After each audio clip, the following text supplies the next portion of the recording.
Hello दोस्तों, कैसे हैं आप लोग। आपका स्वागत है एशियन एकेडमी ई क्लासेस में। और हमने एक चैप्टर स्टार्ट किया था जिसका नाम है financial statement of sole proprietorship.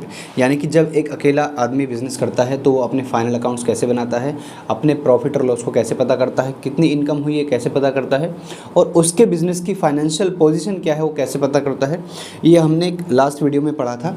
और आज हम इस चैप्टर के प्रैक्टिकल क्वेश्चंस करने वाले हैं। तो सबसे पहले आप हेडिंग में लिख लीजिए फाइनेंशियल स्टेटमेंट, यानी कि आप लिख लीजिए final accounts. Final accounts of sole proprietor. चलिए, आपने इतना लिख लिया। हमें इस चैप्टर के अब प्रैक्टिकल क्वेश्चंस करने हैं। एक बार समझेंगे कि क्वेश्चंस होते कैसे हैं। अच्छा, फाइनल अकाउंट्स का मतलब क्या होता है? सिर्फ बैलेंस शीट, सिर्फ ट्रेडिंग, सिर्फ पीएनएल? नहीं, ट्रेडिंग सबसे पहले बनता है, उसके बाद हम बनाते हैं PNL, profit and loss account, उसके बाद हम बनाते हैं बैलेंस शीट। इस तीनों के तीनों एक स्टेटमेंट और दो अकाउंट्स को ही बोला जाता है फाइनल अकाउंट्स। मैंने आपको बोला था कि ट्रेडिंग में आप जीपी या जीएल निकालते हैं, यानी कि ग्रॉस प्रॉफिट या ग्रॉस लॉस, और पीएनएल में आप एनपी या फिर एनएल निकालते हैं, यानी कि नेट प्रॉफिट और नेट लॉस। और बिजनेस बैलेंस शीट से आपको पता चलता है फाइनेंशियल पोजीशन क्या है बिजनेस फर्म की। तो अगर आपसे एग्जामिनर पूछे why do we prepare trading account, क्यों बनाते हैं, आप कहेंगे for ascertaining the gross profit और ग्रॉस लॉस। अगर आपसे पूछा जाए why do we prepare PNL account, you will say for ascertaining the net profit और नेट लॉस। और अगर आपसे पूछा जाए why do we prepare balance sheet, you will say कि फाइनेंशियल पोजीशन पता करने के लिए, just to find out the financial position of the business firm we prepare these accounts and statements. चलिए आगे समझते हैं। लास्ट वीडियो मैंने आपको एक चीज़ बताई थी कि अगर आप ये देखो ट्रेडिंग अकाउंट बनाते हैं, क्वेश्चन आपसे पूछेगा कि ट्रेडिंग अकाउंट बनाइए। आपको मैंने लास्ट वीडियो में बताया कि क्या क्या आइटम कहाँ कहाँ आते हैं। जैसे मैंने कहा था कि इधर डेबिट साइड में सबसे पहले हम लिखते हैं टू ओपनिंग स्टॉक, उसके बाद हम लिखते हैं टू परचेजेज, ऐसे कुछ आइटम लिखवाए थे। उसके बाद मैंने कहा था इधर हम सेल्स लिखते हैं और सेल्स में से SR यानी कि सेल्स रिटर्न माइनस करते हैं, और उसके बाद हम लिखते हैं बाय क्लोजिंग स्टॉक। ठीक है। और फिर मैंने आपसे कहा था कि इस अकाउंट की कभी कभी एग्जामिनर आपसे जर्नल एंट्रीज भी पूछेगा, तो आप जर्नल एंट्रीज कैसे बनाएंगे। मैंने आपको सिंपल तरीका बोला था कि ट्रेडिंग अकाउंट के डेबिट साइड में ये आइटम आते हैं, इसका मतलब ट्रेडिंग अकाउंट डेबिट हो रहा है। किन की वजह से? इनकी वजह से। तो अगर आपसे एंट्री बनाने के लिए बोली जाएगी इन वाले आइटम्स की, यानी कि स्टॉक की, परचेज रिटर्न की एंड डायरेक्ट एक्सपेंसेस की, इन चीज़ों की, तो आप एंट्री कैसे बताएंगे, कैसे बनाएंगे? उससे पहले आप ये जानिए कि जैसे अगर मैं लिखता हूँ cash account debit to capital account, आप बताइए अगर मैं कैश अकाउंट का फॉर्मेट बनाऊं, ये लीजिए, ये मेरा कैश अकाउंट है, ये क्रेडिट साइड है और ये डेबिट साइड है। आप खुद बताइए इस कैश अकाउंट में अगर मैं इस एंट्री की पोस्टिंग करूंगा तो किस साइड में क्या लिखना चाहिए? मुझे इस साइड में यानी कि डेबिट साइड में क्या लिखना चाहिए? To capital. Very good, to capital account, जो भी अमाउंट है। और अगर अब मैं आपसे बोलूं कि इसी कैपिटल अकाउंट से मान लीजिए आपने ये एंट्री नहीं बनाई है और आपसे बोला जा रहा है कि ये कैश अकाउंट आपको दे रखा है, एंट्री बनाइए। बिल्कुल सिंपल है, कैश अकाउंट डेबिट हो रहा है, किसकी वजह से? To capital. तो आप एंट्री बना देंगे cash account debit to capital, so simple. ठीक है। वैसे ही हमने कहा था, मैंने आपसे बोला था कि ट्रेडिंग अकाउंट के डेबिट साइड में जो जो आइटम आते हैं, ट्रेडिंग अकाउंट के डेबिट साइड में जो जो आइटम आते हैं, जैसे सबसे पहले आता है टू ओपनिंग स्टॉक, तो आप पहली एंट्री क्या बनाएंगे? Trading account debit to opening stock. बात समझ आ गई? उसके बाद मैंने आपसे बोला था टू परचेजेज, तो आप एंट्री बनाएंगे ट्रेडिंग अकाउंट डेबिट, क्योंकि ट्रेडिंग अकाउंट डेबिट हो रहा है, trading account debit to purchases. Okay, फिर मैंने आपसे बोला था कि परचेज रिटर्न माइनस करते हैं। जब परचेज रिटर्न माइनस करते हैं तो मैंने बोला ट्रेडिंग अकाउंट के डेबिट साइड में परचेज रिटर्न नहीं लिखेंगे, सेल्स रिटर्न लिखेंगे। ऐसा क्यों? देखिए इधर मैंने लिखा बाय सेल्स, माइनस किया बाय सेल्स रिटर्न। मैंने बोला था कि अगर ट्रेडिंग अकाउंट डेबिट होगा इसमें भी, लेकिन इसमें नहीं होगा, इसमें होगा। ऐसा मैंने क्यों बोला? मैंने इसलिए बोला क्योंकि ये item purchase return debit side का है ही नहीं, क्योंकि यहाँ से माइनस हो रहा है, इसका मतलब ये इस साइड का है, और ये सेल्स रिटर्न सेल से माइनस हो रहा है, इसका मतलब ये इस साइड का है। बात क्लियर हो गई? जैसे आप नेक्स्ट एंट्री परचेज रिटर्न की बनाएंगे तो आप नहीं बनाएंगे, आप लिखेंगे trading account debit to purchase return, ये वाला नहीं लिखेंगे, आप सेल्स रिटर्न इधर वाला लिखेंगे। अगर क्वेश्चन नहीं हुआ तो नहीं होगा तो नहीं बनाएंगे एंट्री, तो हम लिखेंगे टू परचेज रिटर्न, और वैसे आने वाले एक्सपेंसेस जो भी टू करके होंगे हम ऐसे ही एंट्री बना लेंगे। अच्छा, ये तो हमने बना ली इस साइड की एंट्री, डेबिट साइड की। क्रेडिट साइड की कैसे बनेगी? क्रेडिट साइड की सिंपल है, ट्रेडिंग अकाउंट हो रहा है क्रेडिट, यानी कि एंट्री में भी क्रेडिट होगा, तो लिखेंगे टू ट्रेडिंग। डेबिट में क्या आएगा? डेबिट में वही आएगा जो लिखा हुआ है, जैसे बाय सेल्स है तो आप लिखेंगे सेल्स अकाउंट डेबिट। उसके बाद sales return minus, sales return नहीं लिखेंगे, अपोजिट वाला परचेज रिटर्न लिखेंगे, परचेज रिटर्न अकाउंट डेबिट। और क्लोजिंग स्टॉक अकाउंट डेबिट। इसको लिखा, मान लीजिए ये 100 है, ये 200 है और ये 300 है। 100, 200 और 300 कितने हो जाते हैं? 600 टोटल इसमें लिख दो। यानी कि आप अलग अलग एंट्रीज भी बना सकते हैं और कंबाइंड एंट्री बना सकते हैं। एक फालतू एक एक्स्ट्रा एंट्री बनेगी जब हम इसको टोटल कर लेंगे अकाउंट को, तो इधर कुछ बैलेंस बचेगा जिसको हम क्या बोलते हैं? जीपी। वो किस साइड में निकलता है? ट्रेडिंग के डेबिट में। यानी कि उस प्रॉफिट को आप ट्रांसफ़र करेंगे ट्रेडिंग के डेबिट साइड में से, ट्रेडिंग अकाउंट डेबिट। कहाँ भेजते हैं? पीएनएल अकाउंट के क्रेडिट साइड में। पीएनएल अकाउंट के क्रेडिट साइड में भेजते हैं, तो to PNL account. Okay, and अगर लॉस हो गया तो लॉस किस साइड में आता है? ट्रेडिंग के साइड में आता है क्रेडिट साइड में। तो क्रेडिट साइड से जाएगा कहाँ? पीएनएल अकाउंट के डेबिट साइड में। यानी कि पीएनएल अकाउंट हो जाएगा डेबिट, और कहाँ से? To trading. ये लॉस की एंट्री है यानी जीपी की, और ये आपकी ग्रॉस प्रॉफिट की एंट्री है। बात समझ आ गई? चलिए आगे चलते हैं। इसके बाद मैंने आपसे बोला था कि कभी कभी ज़िंदगी में हम पीएनएल अकाउंट भी बनाते हैं। ये देखिए, जैसे ट्रेडिंग बनाया था वैसे ही सेम पीएनएल बनेगा। ये डेबिट साइड है और ये क्रेडिट साइड है। वैसे ही आप यहाँ पर क्या लिखते हैं? To depreciation, to salary, to rent. सारे खर्चे हम इधर लिखते हैं डेबिट साइड में, और सारी income by commission received, bye interest received, सारी इनकम हम इधर लिखते हैं। ठीक है, वैसे ही हम जो अब एंट्रीज बनाएंगे पीएनएल अकाउंट की, तो वो भी ऐसे ही बनाएंगे जैसे ट्रेडिंग की बनाई है। यानी कि पीएनएल अकाउंट होगा डेबिट इन आइटम्स के लिए, तो एंट्री बनेगी PNL account debit to depreciation. ये इंडिविजुअल एंट्री हो गई सिंगल, लेकिन अगर आप कंबाइंड बनाना चाहें तो कंबाइंड बन सकते हैं। To depreciation, to salary, to rent. मान लीजिए डेप्रिसिएशन है 10 या 100 मान लीजिए, सैलरी है 200 और इधर है 500, तो 100, 200, 500 कितने हो जाते हैं? 800, यहाँ लिख दीजिए।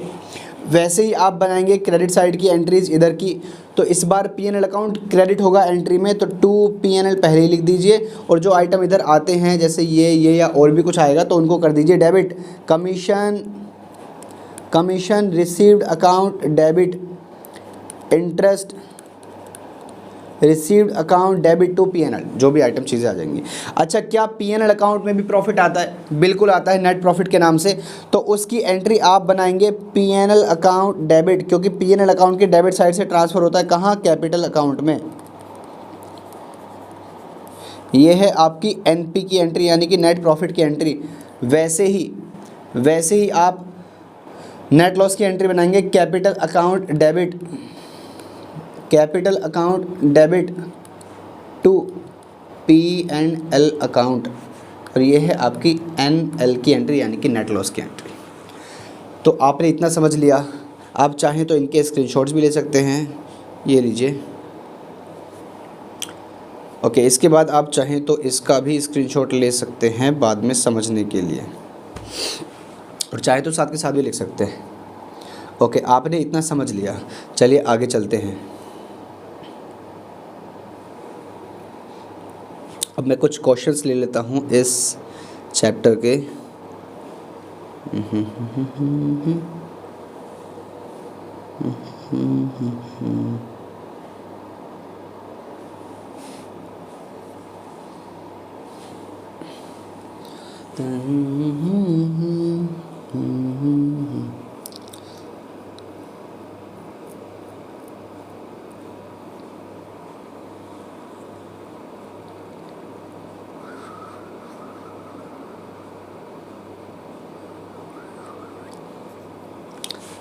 अरे ओपन हो जा भाई।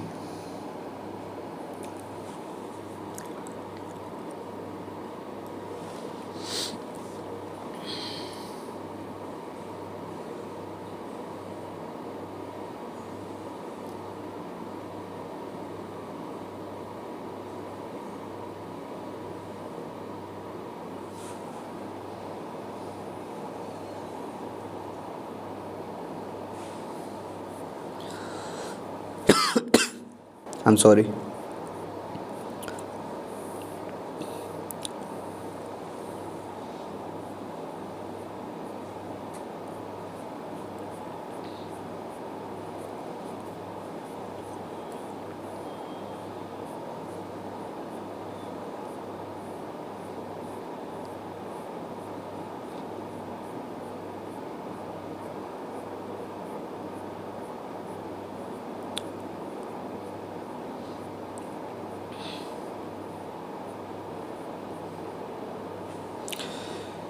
ये लीजिए इलस्ट्रेशन नंबर 3, TS ग्रेवाल का ये इलस्ट्रेशन है, इस चैप्टर का इलस्ट्रेशन नंबर 3। एंड आपके सामने क्वेश्चन लिखा हुआ है, एक बार आप ट्राई कीजिए, उसके बाद मैं आपको समझाता हूँ कैसे करना है। चलिए, आपने ट्राई कर लिया होगा तो अब एक बार समझ लीजिए कैसे करना है। लिखा है prepare trading account for the year ended 31 March 2020 from the following balances. सबसे पहले दिया है स्टॉक 1 अप्रैल 2019, ओपनिंग स्टॉक है कि क्लोजिंग स्टॉक है? ओपनिंग स्टॉक है। 1 अप्रैल या 1 जनवरी का आएगा तो वो क्या है? ओपनिंग स्टॉक है। ये कहाँ जाता है?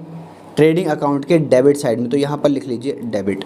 उसके बाद वेजेस कहाँ जाता है? ट्रेडिंग अकाउंट के डेबिट साइड में, क्योंकि डायरेक्ट एक्सपेंसेस। सेल्स कहाँ जाता है? क्रेडिट साइड में। रिटर्न्स आउटवर्ड कहाँ जाता है? यानी कि परचेज रिटर्न डेबिट साइड में माइनस हो जाता है। फ्रेट इनवर्ड्स डेबिट साइड में जाता है। परचेजेस डेबिट साइड में जाता है। कैरेज इनवर्ड्स डेबिट साइड में जाता है।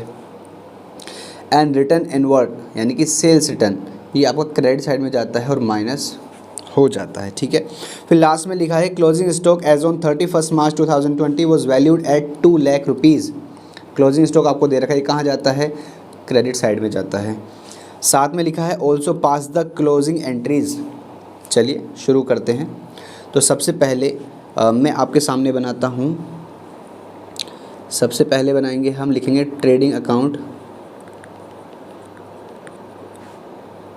31 मार्च 2020, और मैंने ये बनाया ट्रेडिंग अकाउंट। सबसे पहले मैं क्या लिखूँगा? सबसे पहले मैं लिखता हूँ टू ओपनिंग स्टॉक। ये डेबिट साइड है और ये क्रेडिट साइड है।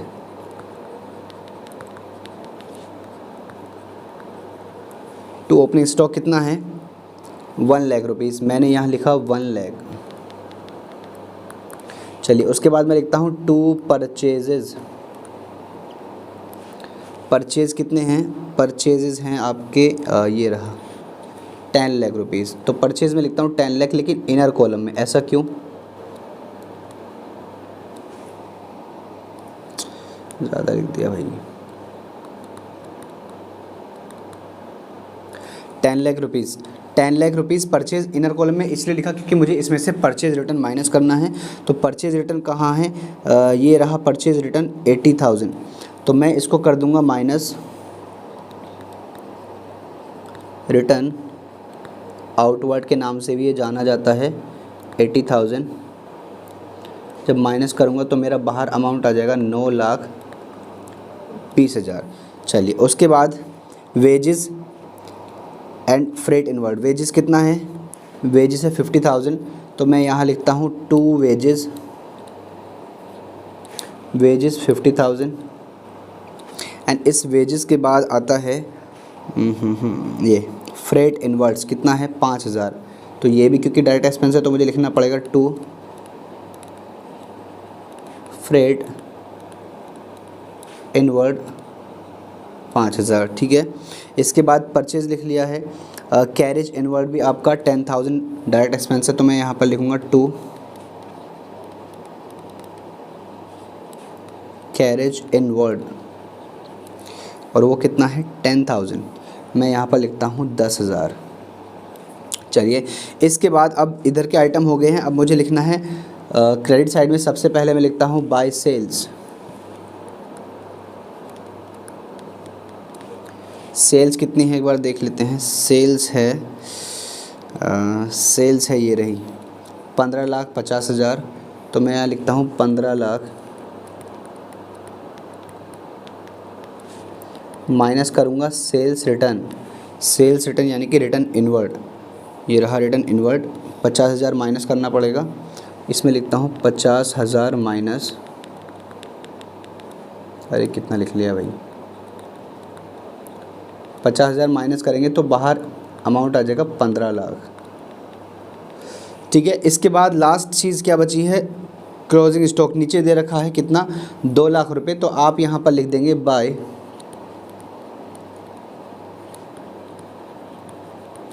Closing stock 2 lakh rupees. 2 lakh rupees है। अच्छा ये हमने कर लिया। अब इसके बाद मुझे इसकी टोटलिंग करनी है और जीपी निकालना है। ये टोटलिंग, अब टोटलिंग आप कैसे करेंगे देखिए, आप 2 वर्ड लिखेंगे, एक लिखेंगे डेबिट और एक लिखेंगे क्रेडिट। डेबिट साइड का टोटल एक साइड डेबिट में कर लीजिए और क्रेडिट साइड का टोटल क्रेडिट में कर लीजिए। क्रेडिट साइड का तो सिंपल है 15 lakh plus 2 lakh 17 lakh. Debit side का टोटल मैं करता हूँ एक बार। डेबिट साइड का टोटल है 1 lakh plus 9,20,000 plus 50,000 and plus 5,000 and plus 10,000। It becomes 10,85,000। अब आप ये बताइए कौन सा अमाउंट ज़्यादा है, डेबिट वाला है क्रेडिट वाला? क्रेडिट वाला। तो ज़्यादा वाला अमाउंट दोनों साइड लिख दूंगा, यानी कि 17 लाख इधर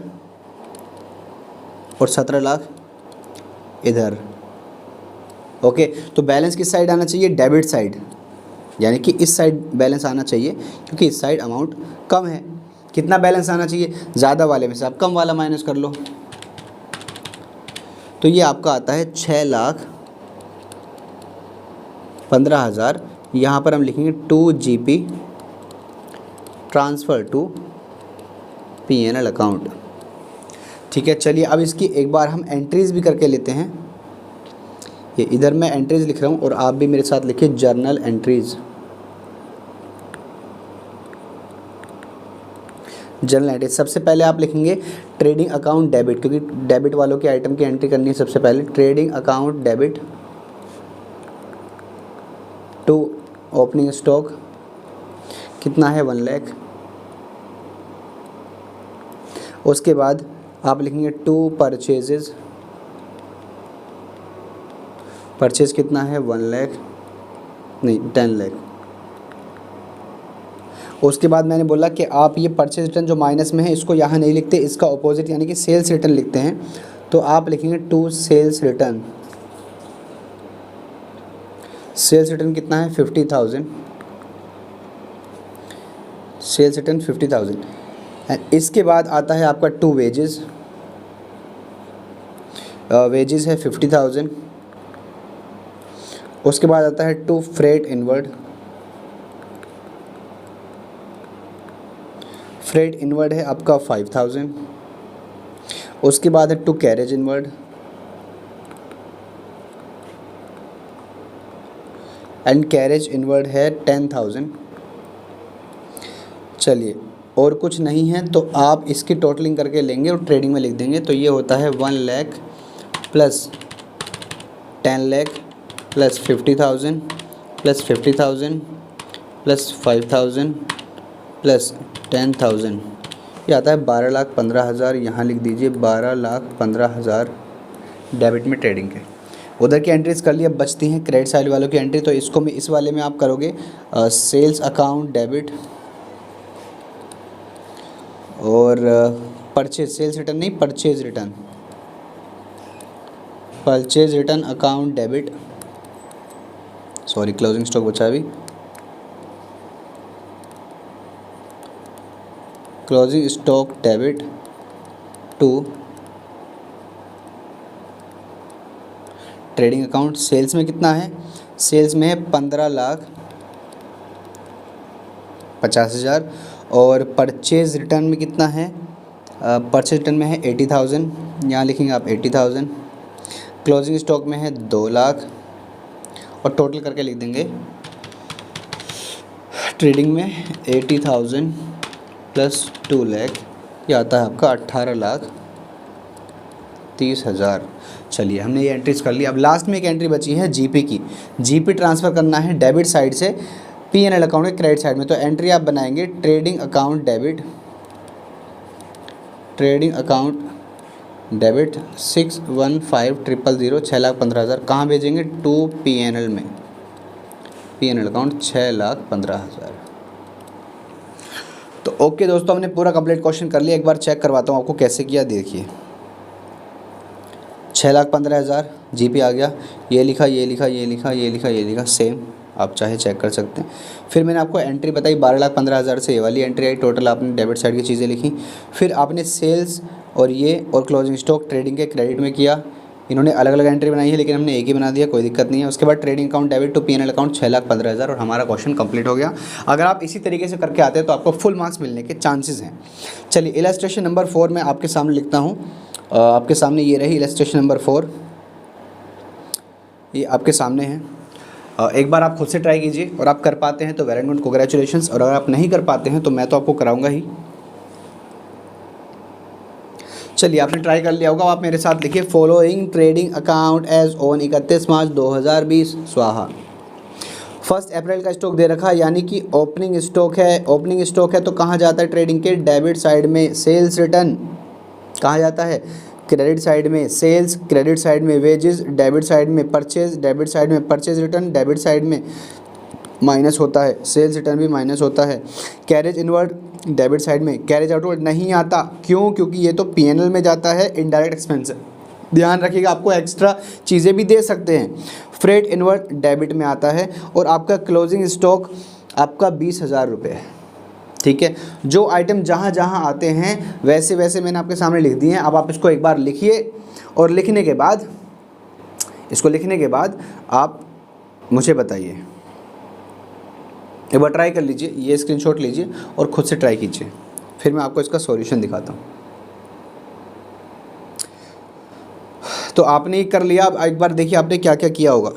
ये देखिए सॉल्यूशन। सबसे पहले आपने ओपनिंग स्टॉक लिखा होगा 10,000, purchase 2 lakh, purchase return minus किया 2500, वेजेस आपने लिखा, कैरेज इनवर्ड आपने लिखा, फ्रेट इनवर्ड आपने लिखा। ओके, इसके बाद आपने सेल्स लिखा होगा, बिल्कुल लिखा है। सेल्स रिटर्न माइनस किया होगा, ये आया। क्लोजिंग स्टॉक ये आया। फिर आपका इस साइड में बैलेंस बचेगा and that is gross loss. कहाँ ट्रांसफ़र हो जाएगा, पीएनएल अकाउंट में। Very done, very good. लेकिन यहाँ पर आपने एक दिक्कत की होगी, गलती की होगी, आपने इस साइड का टोटल किया होगा। पहले तो आप सोच रहे होंगे कि इधर जीपी आ जाएगा, बट जीपी नहीं, इस बार तो जीएल आ गया। तो ऐसा ज़रूरी नहीं है कि इस साइड का ही टोटल आए हमेशा, क्रेडिट साइड का। तो आप हमेशा डेबिट क्रेडिट वर्ड लिखिए, टोटल लिखिए। टोटल लिखने के बाद देखिए कौन सा बैलेंस ज़्यादा है, डेबिट ज़्यादा है, क्रेडिट ज़्यादा है। ज़्यादा वाले लिख दीजिए और बैलेंस कम वाले में लिख दीजिए। चलिए आपको फिर एग्ज़ाम में एक चीज़ यहाँ पर क्या थी, कैरेज आउटवर्ड, इसका आपको नोट डालना पड़ेगा। नोट डालकर लिखिए carriage outwards being indirect expense. क्या है वो, डायरेक्ट एक्सपेंस है? नहीं, डायरेक्ट होता तो यहाँ लिख लेते ट्रेडिंग में, बट ये इनडायरेक्ट एक्सपेंस है, कहाँ जाता है? पीएनएल में। तो आप लिखेंगे will be debited to, debit to मतलब पीएनएल अकाउंट के डेबिट साइड में जाएगा, will be debited to PNL account, that's it. आप ऐसे करके आते हैं फुल मार्क्स। ओके, अब आगे देखिए, इलस्ट्रेशन नंबर 5 में आपके सामने कर रहा हूँ। From the following information prepare trading account for the year ended 31 March 2020। वो बोलते हैं कि कैश परचेज 1,50,000 है और क्रेडिट परचेज 9 लाख है। हमें इस बात से मतलब नहीं होना चाहिए कि कैश परचेज कितनी है और क्रेडिट परचेज कितनी है, हमें इस बात से मतलब होना चाहिए कि टोटल परचेज कितनी है। यानी कि अगर आप ट्रेडिंग अकाउंट के डेबिट साइड में जो परचेज लिखते हैं वो परचेज कैश की लिखेंगे या क्रेडिट की लिखेंगे या दोनों की लिखेंगे? दोनों की लिखेंगे, क्योंकि कैश में भी तो आपने माल बेचा, सॉरी कैश में भी तो आपने माल खरीदा और उधार भी आपने माल खरीदा, माल तो खरीदा है ना। फॉर एग्जाम्पल मैं अपने घर 100 रुपये का माल लेकर आया, मैं खरीद कर लाया और 200 का उधार लाया, तो टोटल माल मैंने कितना खरीदा उसकी बात हम करते हैं। तो 100 + 200 300 का माल। वैसे ही आप कैश परचेज 1,50,000 और क्रेडिट परचेज 9 लाख दोनों को प्लस करके ही वहाँ पर लिखेंगे परचेज में। उसके बाद रिटर्न इनवर्ड क्या होता है? Return inward sales return, sales return. ये परचेज कहाँ जाता है? डेबिट में। सेल्स रिटर्न कहाँ जाता है? क्रेडिट में जाकर माइनस हो जाता है।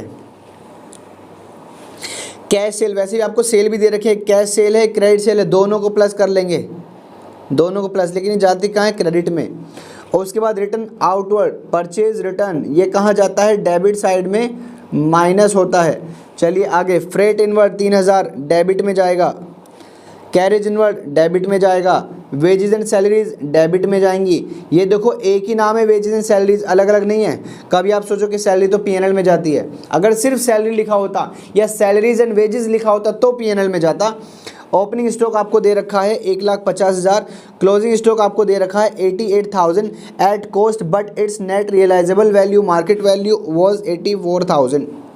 क्लोजिंग स्टॉक के बारे में आपको दो चीज़ें बताई हैं कि हमारी नज़र में उसकी कॉस्ट 88,000 है, लेकिन मार्केट में उसकी वैल्यू 84,000 है। कौन से रिकॉर्ड करें जी? क्रेडिट साइड में जो लिखते हैं क्लोजिंग स्टॉक, उसमें 88,000 लिखूं या 84,000 लिखूं? अब मेरी बात आप समझिए। अकाउंट्स में एक कॉन्सेप्ट है जिसका नाम है प्रूडेंस कॉन्सेप्ट। क्या नाम है? Prudence concept. वो कहता है कि फ्यूचर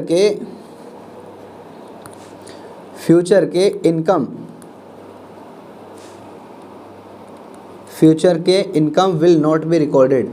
वो कहता है कि आपको फ्यूचर में कितनी इनकम होने वाली है उसको कभी रिकॉर्ड मत करो, बट अगर आपको फ्यूचर में लॉसेस होने वाले हैं उनको आप रिकॉर्ड करो। ये कहता है प्रूडेंस कंसेप्ट। मैंने आपको ऐसा क्यों बताया? आप ये बताइए कि फ्यूचर में मुझे 1 करोड़ की लॉटरी लगेगी, मैं आज ही अपनी बैलेंस शीट में लिख लूँ मेरी इतनी इनकम होगी? नहीं लिख सकता जब तक वो पैसा मेरे पास आ नहीं जाता, क्योंकि अगर आज मैं लिख लूँगा तो मुझे इनकम ज़्यादा नज़र आएगी और कल को वो नहीं होगी तो दुख होगा। और अगर फ्यूचर में मुझे कुछ एक्सपेंसेस लॉसेस होने वाले हैं, फॉर एग्जांपल कोरोना काल चल रहा था, मैं घर में था, मेरे पास पैसे नहीं थे, मैं थोड़ा बहुत कमा भी रहा था, तो मैं क्या सोच रहा था? मैं सोच रहा था कि यार मुझे पैसे बचाने चाहिए। क्यों? क्योंकि मुझे डर था कि कुछ हो ना जाए घर में, फ्यूचर लॉसेस की वजह से वो जो घाटे फ्यूचर में होने वाले हैं मैंने पहले से तैयारी कर रखी। आप भी करते हैं। अगर आज आप यहाँ हो और एग्ज़ाम आपके यहाँ होने वाले हैं और आपको लगता है कि मैं तो स्कूल को टॉप करूँगा, सबसे अच्छे मार्क्स मेरे आएंगे, फर्स्ट में आऊँगा, तो क्या आप इस बात को गाते फिरते हो क्या? पहले लोगों से बोलते हो फर्स्ट आऊँगा मैं, फर्स्ट आ गया मैं? नहीं बोलते, क्योंकि आप फ्यूचर के इनकम को रिकॉर्ड नहीं करते। लेकिन क्या आपको डर लगता है कभी कभी कि यार मैं फेल ना हो जाऊँ, मेरे मार्क्स कम ना आ जाएं? क्या इस डर की वजह से आप पढ़ाई करते हो? इसका मतलब ये क्या हुआ कि आपने फ्यूचर के लॉसेस को रिकॉर्ड कर लिया। मैं आपको ऐसा क्यों बोल रहा हूँ? ये देखिए, एक स्टॉक है जिसकी कीमत कॉस्ट मान लीजिए 50,000 है, ठीक है, लेकिन मेरी नज़र में 50,000 है, लेकिन मार्केट वैल्यू उसकी 40,000 है। आप खुद बताइए, मुझे ये रिकॉर्ड करनी चाहिए या ये रिकॉर्ड करनी चाहिए? क्या कह रहे हो? कॉस्ट करनी चाहिए। कॉस्ट करूँगा तो क्या आपको नहीं लगता कि मैंने फ्यूचर की इनकम रिकॉर्ड कर ली है। कैसे? मार्केट वैल्यू मान लो कल को उसकी 50,000 की बिकती है मार्केट में, वो स्टॉक 50,000 का बिकता है, 40,000 का बिकता है, लेकिन मैंने रिकॉर्ड कर रखा है 50,000। मैंने तो फालतू रिकॉर्ड कर रखा है, इनकम 10,000 की इनकम रिकॉर्ड कर रखी है। ओके, तो मुझे क्या करना चाहिए? मुझे मार्केट वैल्यू पर या कॉस्ट पर दोनों में से जो वैल्यू कम होगी, जो लेस होगी, वो रिकॉर्ड करनी चाहिए। यानी कॉस्ट कितनी है? 50, मार्केट वैल्यू कितनी है?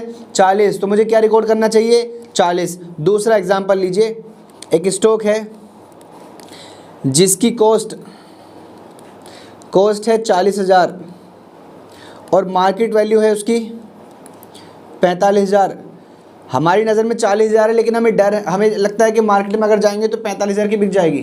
क्या रिकॉर्ड करूँ? Market value? नहीं जी, हम दोनों में से वो रिकॉर्ड करेंगे जो कम होगी, यानी कि 40,000 करेंगे इस केस में।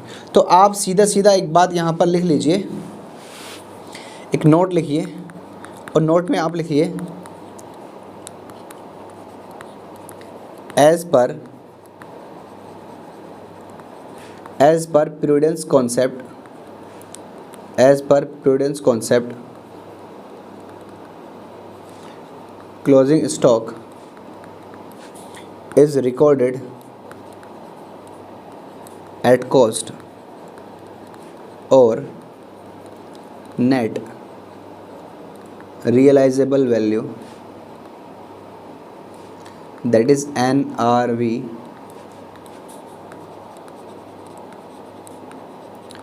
whichever is lower। यानी कि एज पर प्रूडेंस कॉन्सेप्ट, एक कॉन्सेप्ट है जिसका नाम क्या है? प्रूडेंस। वो कहता है फ्यूचर के लॉसेस रिकॉर्ड करो। ये बात खैर छोड़िए, आपको क्या करना है? क्लोजिंग स्टॉक को रिकॉर्ड करना है या तो कॉस्ट पर या नेट रियलाइजेबल वैल्यू यानी मार्केट वैल्यू, दोनों में से जो कम होगी। अब इस क्वेश्चन में आप खुद बताइए कि ये जो आपका क्लोजिंग स्टॉक है, ये इसकी कॉस्ट कितनी है? 88,000 और नेट रियलाइजेबल वैल्यू कितनी है? 84,000। मैंने क्या बोला? दोनों में से जो कम होगी वो रिकॉर्ड करना, यानी कि 88 करोगे या 84 करोगे? 84। Very good. तो हम अपने क्लोजिंग स्टॉक में जो वैल्यू लिखेंगे वो लिखेंगे 84,000। चलिए आप एक बार इसको करके देखिए, हो जाता है तो वेल एंड गुड, और नहीं होता है तो मैं आपके साथ हूँ। चलिए, सबका साथ सबका विकास। अब एक बार आप आ जाइए इसके सॉल्यूशन पर और देखिए ज़रा। सबसे पहले आपने लिखा ओपनिंग स्टॉक और उसके बाद आपने लिखा purchase, cash purchase, credit purchase, total 10,50,000 minus किया परचेज रिटर्न जो आप करते थे, और बाहर अमाउंट आ गया freight inward, carriage inward, wages, salaries, और उसके बाद by sales, cash sales, credit sale दोनों, और माइनस किया sales return. Okay, and by closing stock कितना लिखा? 84। क्यों? क्योंकि जो कम था वो लिखना है, चाहे कॉस्ट हो चाहे एनआरवी हो, इनमें से जो वैल्यू जो सबसे कम होगी वो लिख देंगे। और नीचे आपने नोट भी डाल दिया, as per prudence concept closing stock is valued at cost or NRV whichever is less. कौन सी कम थी? 88, 84 में से 84,000। चलिए, यहाँ तक आपने कर लिया है। अब आप एक बार ये नेक्स्ट क्वेश्चन पर आ जाइए। ये From the following balances taken from the trial balance of a firm as on 31st March 2020 prepared the trading account स्वाहा। ओपनिंग स्टॉक, अच्छा स्टॉक जो होता है, स्टॉक का दूसरा नाम होता है इन्वेंट्री। क्या होता है? इन्वेंट्री। अब सुनिए, ये आपकी इन्वेंट्री यानी कि ये स्टॉक आपकी 3 प्रकार की होती है। एक को तो बोला जाता है रॉ मटेरियल। क्या बोला जाता है? Raw material. अरे लिख जा भाई। दूसरा होता है वर्क इन प्रोग्रेस। क्या होता है? और तीसरा होता है फिनिश्ड गुड्स। तीनों के तीनों ही आपके स्टॉक होते हैं। कभी कभी आपको डायरेक्टली ओपनिंग स्टॉक दिया जाएगा, कभी कभी आपको ऐसे नाम लिख करके बताया जा सकता है। अब आप कहेंगे तीनों चीज़ें होती क्या हैं? देखो, एक एग्जांपल के माध्यम से आपको समझा रहा हूँ, आप समझ जाएंगे। छोले भटूरे किससे बनते हैं? आटे से या मैदा से, किसी से भी। मान लीजिए आटे से बनते हैं तो वो आटा है रॉ मटेरियल। ठीक, अब वो छोले भटूरे, सॉरी भटूरे नहीं, छोले नहीं भटूरे, भटूरे अब कढ़ाई के अंदर तल रहे हैं, कढ़ाई में है। क्या आप खा सकते हो कढ़ाई में ऐसी? नहीं खा सकते ना, तो वो क्या है, वर्क इन प्रोग्रेस, काम चालू है, बन रहे हैं, तैयार हो रहे हैं। अब वो भटूरा निकल के बाहर आ जाता है आपकी प्लेट में, अब वो तैयार है, फिनिश्ड है, उसको बोला जाएगा फिनिश गुड्स। तीनों का तीनों आपका स्टॉक है, रॉ मटेरियल भी, वर्क इन प्रोग्रेस भी और फिनिश गुड्स भी। तो आप यहाँ पर जैसे दे रखा है रॉ मटेरियल फिनिश गुड्स, यानी कि आप ओपनिंग स्टॉक में दोनों लिखोगे, दोनों लिखोगे मतलब ये कि आप जो ओपनिंग स्टॉक लिखोगे 40,000 ये और 70,000 ये टोटल लिखोगे ऐड करके।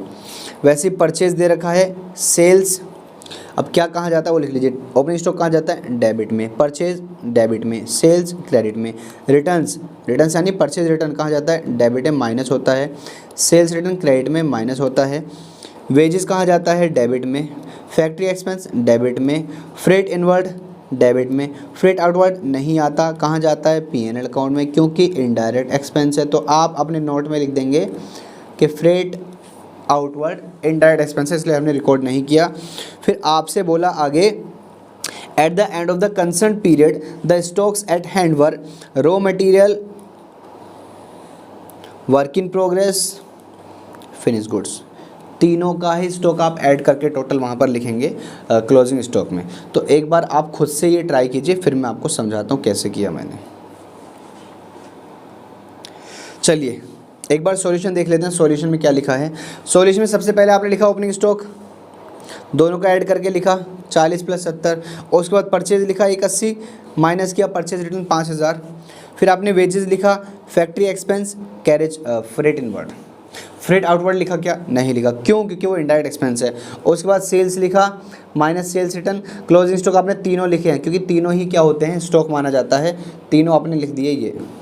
फिर आपने टोटल किया, टोटल करने के बाद आपका जो ग्रॉस प्रॉफिट आया वो आया 42,000, यही आया था, कॉन्ग्रेचुलेशंस। चलिए आगे देखिए, आपने कर लिया है, ये देखिए illustration number 7, from the following information prepare trading account for the year ended 31 March 2020। अरे तेरी सॉल्यूशन ही खोल लिया मैंने आपके सामने, ऐसे सही रहेगा, वरना आप देख लेते हो ना। तो adjusted purchases 11 lakh, adjusted purchases का फॉर्मूला आपको लिखवाया था मैंने लास्ट वीडियो में। एडजस्टेड परचेजेस फॉर्मूला था opening stock plus net purchases minus closing stock, यही लिखवाया था। देखिए इस फॉर्मूले में ना एडजस्ट परचेज में अपने आप में ओपनिंग स्टॉक को समाया हुआ है और क्लोजिंग स्टॉक को समाया हुआ है, और नेट परचेज यानी कि इसमें परचेज रिटर्न को भी समाया हुआ है। इसका मतलब ये होता है, मैंने आपको ये बताया था कि अगर आप एडजस्टेड परचेज को डेबिट में लिखेंगे ट्रेडिंग अकाउंट के परचेज की जगह, तो आप ना तो ओपनिंग स्टॉक लिखेंगे ना क्लोजिंग स्टॉक लिखेंगे, और वो पागल बनाने के लिए आपको देंगे भी ओपनिंग स्टॉक क्लोजिंग स्टॉक। आप गलती मत करना, लिखकर मत आना। उसके बाद सेल्स आप क्रेडिट में लिखते हैं, फ्रेट एंड कैरेज इनवर्स आप डेबिट में लिखते हैं, एंड वेजेस आप डेबिट में लिखते हैं। फ्रेट एंड कैरेज आउटवर्ड आप लिखते ही नहीं है, क्यों, क्योंकि इनडायरेक्ट एक्सपेंस है, P&L में जाता है सर, नहीं लिखिएगा। आगे क्लोजिंग स्टॉक लिखूँ क्या, नहीं लिखूँ, क्यों, क्योंकि मैंने एडजस्टेड परचेजेस लिया है, इसलिए मैं क्लोजिंग स्टॉक को नहीं लिखूँगा। मैंने ये भी काट दिया, देखो ये काट दिया, ये लो मैंने ये भी काट दिया। अब तो कर सकते हो, करके बताओ, कर लिया, ये लीजिए एक बार चेक कीजिए। सबसे पहले आपने लिखा adjusted purchases 11 lakh, freight and carriage inwards 6,000, wages 14,000, by sales 1250, closing stock लिखा क्या, नहीं लिखा। क्यों नहीं लिखा, क्योंकि ये लिख लिया ना, इसलिए नहीं लिखा। अब नीचे देखिए आप लिखेंगे freight and carriage outwards are indirect expense and hence not debited to trading account, कहाँ जाते हैं, debited to P&L account. And adjusted purchase का आपको फॉर्मूला बताया था opening stock plus net purchase minus closing stock, इसलिए हम ना तो ओपनिंग स्टॉक लिखते हैं ना क्लोजिंग स्टॉक लिखते हैं अगर कभी आपकी ज़िंदगी में एडजस्टेड परचेज आ जाता है तो। चलिए आपने यहाँ तक समझ लिया, अब आगे बढ़ते हैं थोड़ा सा। ये लीजिए, आप कह रहे थे ना अच्छे अच्छे महंगे महंगे क्वेश्चन नहीं आ रहे, ये लीजिए आ गए। इलस्ट्रेशन नंबर 8 में आपसे बोला गया है a certain cost of goods sold from the following, मैंने आपको फॉर्मूले लिखवाए थे कल, यानी कि लास्ट वीडियो में। तो कॉस्ट ऑफ गुड्स सोल्ड के सबसे पहले मैं आपको बताता हूँ formula. Cost of goods sold, आपका फॉर्मूला क्या होता है कॉस्ट ऑफ गुड्स सोल्ड का, पता है? मैं बताता हूँ। सबसे पहले आप लिखते हैं ओपनिंग स्टॉक, फिर उसके नीचे वाला नेट परचेजेस, फिर उसके बाद वाले डायरेक्ट एक्सपेंसेस DE यानी कि डायरेक्ट एक्सपेंसेस, माइनस कर देते हैं क्लोजिंग स्टॉक। ये आपको मैंने फॉर्मूला लिखवाया था, और आपका COGS यानी कि कॉस्ट ऑफ गुड्स सोल्ड आ जाता है। और दूसरा फॉर्मूला भी आपको लिखवाया था मैंने,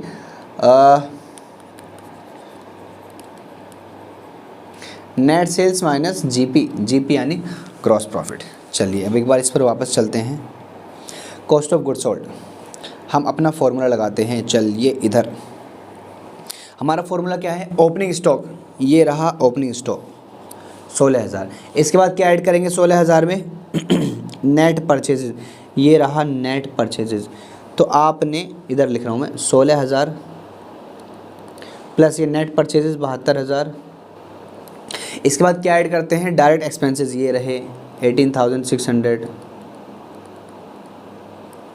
ठीक है, इनडायरेक्ट एक्सपेंस आता ही नहीं, सेल्स का मतलब ही नहीं है, रिटर्न इनवर्ड मतलब ही नहीं है, रिटर्न आउटवर्ड मतलब ही नहीं है, क्योंकि नेट परचेज दे रखा है इसलिए।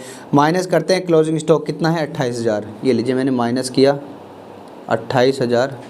आप टोटल करके बताइए 16,000 प्लस 72,000 प्लस 18,600 प्लस 28,000, ये आता है 134,600। ये आपका क्या है COGS।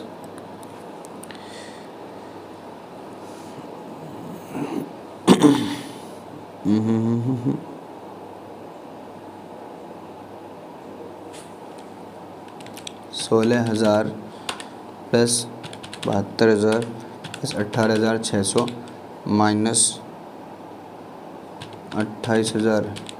अरे यार ये कैलकुलेशन गलत कर दी मैंने, दोबारा कैलकुलेट किया है। ये आ रहा है 78,600 यानी कि 78,600, 78,600। That is your COGS। ये देखिए आप सॉल्यूशन में क्या लिखेंगे, cost of goods sold, formula लगाएंगे अपना जैसे मैंने आपको बताया था, और आपका अमाउंट ये आ जाएगा, दैट इज़ 78,600।